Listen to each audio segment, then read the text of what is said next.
Welcome back to this final part of Murder with Friends. Today we're talking about the case of Caylee Anthony, the trial against Caylee Anthony, the murder of Caylee Anthony, and where we are picking up, we're gonna be talking about the trial. What were the theories that were presented? Where did the defense go right? Where did the prosecution go wrong? So Meredith, break it down. Who is Jose Baez, the legal team, the legal brains at work here? So Jose Baez is a relative newcomer to the Florida law scene. He actually didn't get his bar association until 2005. There was an 8-year period from the time he graduated law school to getting his bar. And he had tried some very small criminal cases at this point, but he's kind of known as the guy you want to hire if you're in hot water.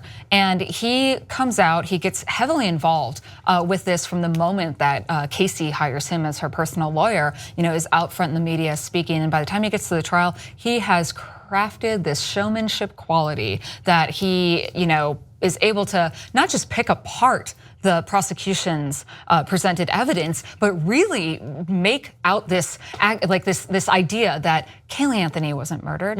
Caylee Anthony drowned in a pool. Oh, he drops bombshells almost immediately, and I think that's a great point that you bring up. So let's just go to one of these bombshells that Jose Baez drops in the opening statements of the trial of Caylee Anthony. Everyone wants to know what happened. How in the world can a mother wait 30 days before ever reporting her child missing? It's insane. It's bizarre. Something's just not right about that. Well, the answer is actually relatively simple. She never was missing. Caylee Anthony died on June 16, 2008, when she drowned in her family's swimming pool. You're gonna hear that Caylee loved to swim, and Caylee could get out of the house very easily, and did so on that day. I need to point out something. So in that clip, you see real emotion from Caylee, which is not something you see a lot from her. This is a woman who very much controls the situation, even when she feels that she doesn't have control. You see that inhale, that breath, where it's like there was some truth to that accusation, not that theory, I guess I would say, that Jose Baez presented. Right. Now, and now he says that, but then he also furthers as to why Caylee would lie. Because her father molested her as a child. And this comes virtually out of nowhere. The Anthonys, George and Cindy, had been told slightly prior to the opening statements that George would be thrown under the bus. But until this point, there's never been any accusations of impropriety, other than Tony Lazzaro had said that Caylee talked about her dad being heavy-handed with her and had talked about her brother Lee having groped her on occasion. But this is new. This is new information. And this is what Jose Baez does very well. This is where the defense goes right. He presents an entirely new story that now the prosecution is sort of on their heels because they weren't preparing for that outlandish accusation of George Anthony. Now who's on trial here? Exactly. Now they are sort of backpedaling a little bit, saying, okay, whoa, we had all this forensic evidence prepared, but now do we kind of have to disprove what he just said about Caylee Anthony drowning in a pool? I guess we don't really have any concrete sign of how she died, except for the duct tape. But he's brilliant in the way that Jose Baez presents this alternative theory that you can't say is wrong and you can't say it's right. It's just out there sitting with the jury, and he brings it up as often as he can throughout the trial. Yeah, and George addresses it once and he shuts it down, but it's not really, George does his best and the prosecution do their best to make it not a sticking point. But the problem is the prosecution is relying on very inconclusive forensic evidence. Yeah, so let's talk about that. I think that where the defense went right was in their presentation of a different theory and in sort of creating that reasonable doubt in the minds of the jury. I think where the prosecution went wrong is in their use of forensic evidence. Yeah. So let's talk about what went wrong with what they presented. One of their big things is they worked with Dr. Abhard Voss, and he developed this analysis to read the air particles and cross-check it with decomposition of bodies. Now, this is a relatively new science. It's young. He'd been working on this, and what he was able to find was 41 out of 424 compounds matched up from the air analysis of the trunk with that of a decomposing body. There's a lot of chloroform found in it, and so Baez had his own expert in the field who came in and tore this evidence apart. Like, how can you, how can you really say this is true? This is so, new. There's no, the way that Dr. Voss had done all of his previous studies were with from the body farm of this Tennessee medical from this Tennessee medical institute where they did these things, and the bodies had already been buried. So now they're taking something that, again, it's new, it's really relatively untested. Even Voss says years later in an article that they should never have relied on his testimony. And Baez's expert is able to, I would say, go beyond poke holes in it. I mean, he was able to just pop it like a balloon. Yeah, and same with the chloroform search. I know that that's another piece of evidence that a lot of people cite when they talk about this case. I couldn't get over how there was a search for chloroform on the family computer. Well, you can't prove without a camera that it was Caylee Anthony that searched for that. But they can prove with timestamps because Cindy tried to take the blame for that search, and Cindy claimed that she was the one who searched it, but Cindy was at work that day. It was either George or Caylee. And I think we've sort of talked about this in every single part of this episode today, is that Cindy Anthony, who knows what you would do in that position if it looks so bad against your own daughter. I don't even want to go down there. But she goes back on almost everything she said. She said, "Oh, I didn't smell a dead body," and "Oh, it was me that searched for chloroform." Another mistake that I think the prosecution makes, and you see this in their opening statements. I watched the whole thing and I just was hitting my head against the computer by the end of it.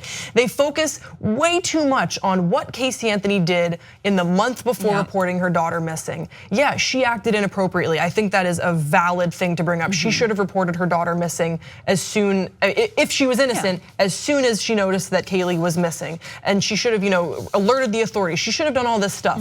But that doesn't, she's a bad mom. That's not a crime. Yeah.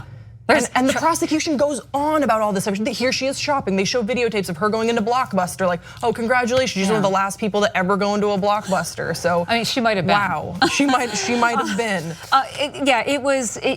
It's like the prosecution thought it was such an open and shut case that they didn't anticipate that Baez would be as good as he was. And also, let's talk about the jury. They had to go outside of Central Florida to pull that jury. They went to North Florida. And we're talking about not just a state, but a nation that knew about this. So you had to go from a jury pool of people who already believed that Caylee was innocent.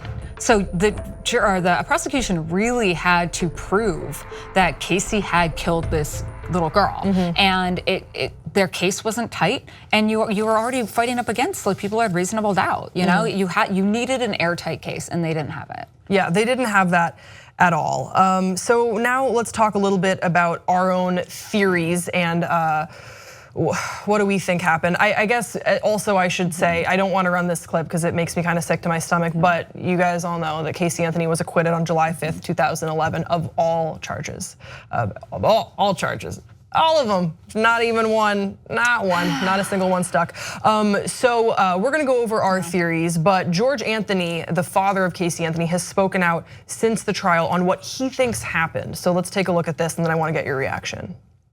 And if this scenario that Caylee had told to her defense about Caylee drowning, why go through all this elaborate stuff to tape her up, to put her in a laundry bag, to put her in a trash bag and bury her in the woods? I can't comprehend a human doing it, especially a daughter, doing that to my granddaughter.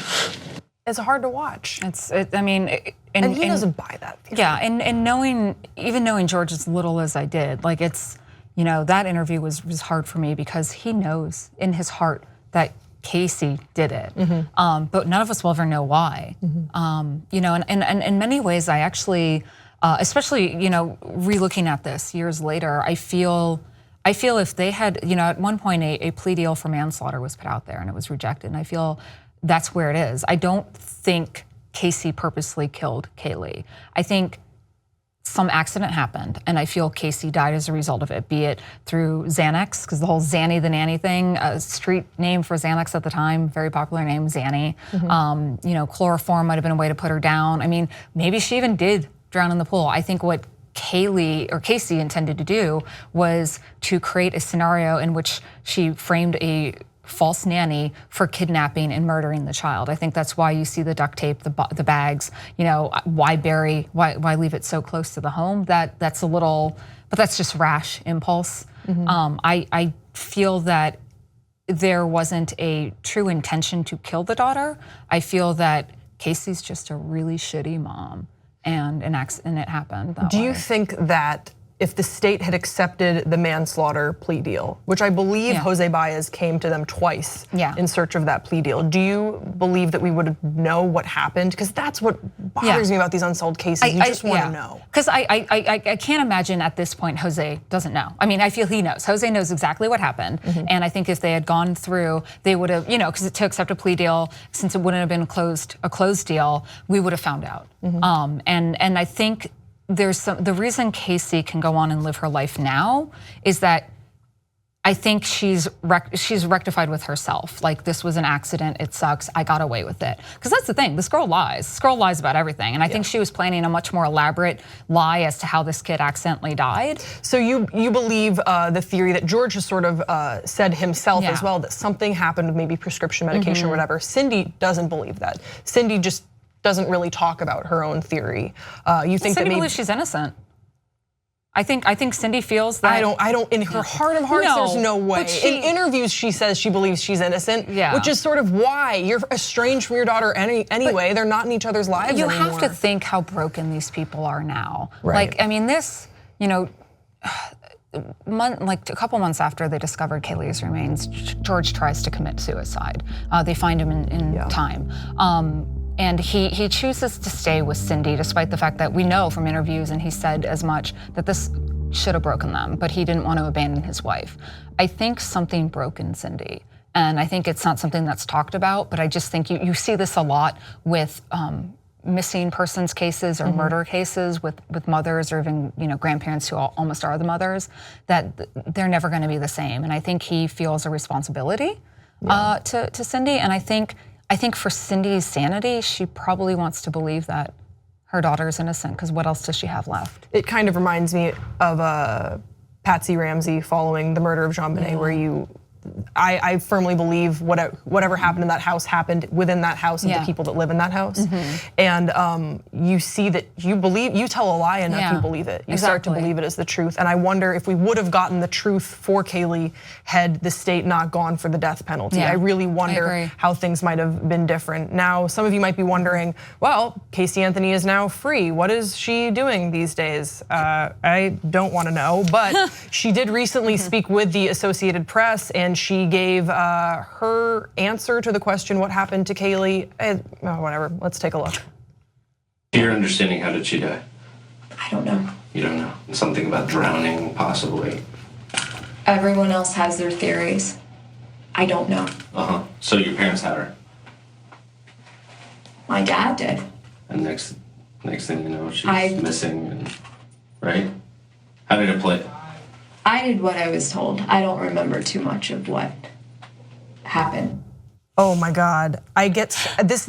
Researching this case has made me the most furious of more than most. And I'm mad all the time when I do this show. There's injustice. If it's your kid and you're innocent, you scorch the earth to find out what happened to that kid. The fact that she comes back with the answer of, I don't know, I don't remember much. I did what I was told. Like, unless this whole time George Anthony is this huge mastermind that fooled us all. No, Cindy, or Caylee, stop. Just stop. At this point, just stop. So, final question, Meredith. Do you think we will ever know the truth of what happened to Caylee Anthony? Do you think we will ever have it in writing? This is what happened. This is the answer. This is her story. Let's tell it. I feel like at some point, Caylee or Jose might be hard up enough that we'll get a tell-all. I think, because it's not like they can prosecute Caylee twice, so. Double jeopardy, he can't do that. I do want to say one one good thing that did come out of all of this is the passive Caylee's law, and it was created in Florida, and several other states recognize it, and it makes it a failure to report a missing child is now a felony offense. And I think that is something that is if there is any silver lining to this, any other future parent that finds themselves in this situation will be held accountable for not reporting their child missing. Absolutely, no, that is. I am glad that we're ending on that note, because this, I'm sure a lot of you guys in the comment section are going off now too, because wow, it's an incredibly frustrating case, but we would love to hear from you. What is a piece of evidence that stuck out to you? What did you think of the trial? Where were you when you found out the verdict? I was in a doctor's office, it was weird. Don't forget to subscribe to this channel. We're back, we're gonna have new Murder with Friends episodes once a week, and we'll see you next time on Murder with Friends.